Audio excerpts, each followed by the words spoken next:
Today I'm going to show you how to fix or replace the light on your snowblower. Before you replace the bulb on your snowblower, you may want to check the wiring. Usually the wires are 80% of the problem. You'll notice that there's a wire like this that comes out of the engine. So this is where the wire disconnects.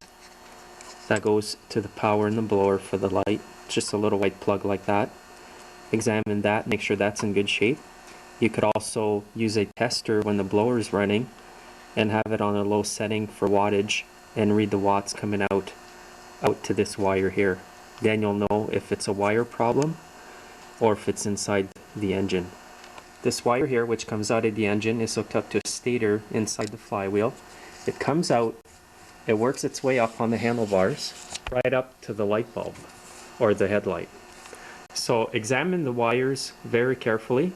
Remember, there's only one live wire that comes out of the blower when it's running, and then there's a second wire, which is a ground, that goes to the headlight as well. So the two wires hooked up on the headlight, one of them is a live wire and the other one's a ground wire. You may have a sealed beam that bolts onto your machine like that.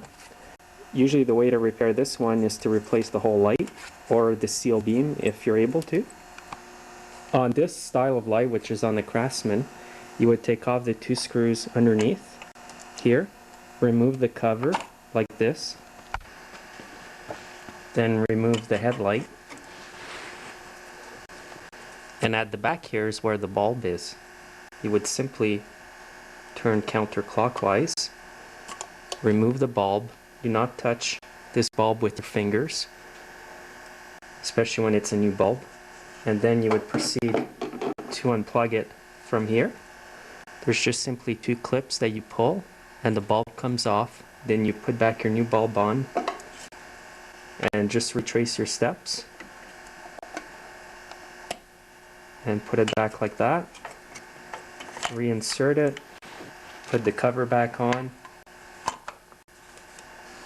and then simply tighten up the two screws at the bottom.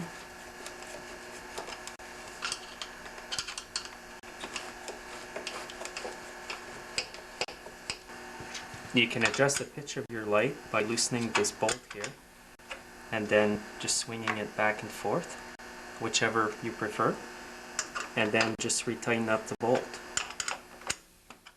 Most MTD machines, you may prefer to have it up on its auger like that. It's just easier to get at the bulb. Make sure that your gas tank is not leaking gas if you do this. Now the bulb on this machine is over here. You would disconnect these two wires. It doesn't matter where each wire goes. You can interchange them from each prong, it'll still work. Then you would unscrew your bulb and reinsert your new one. It's that simple. So when you go to get a new bulb for your blower, if you go to the dealer, they may charge up to $30 just for a bulb. It's happened to me before.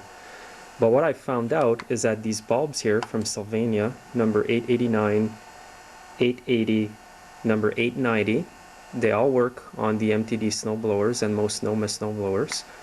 They're usually around 27 watts. This is what you're looking for. The only difference between the 889 bulb and the 890 bulb is that the plug here is on a 90-degree angle.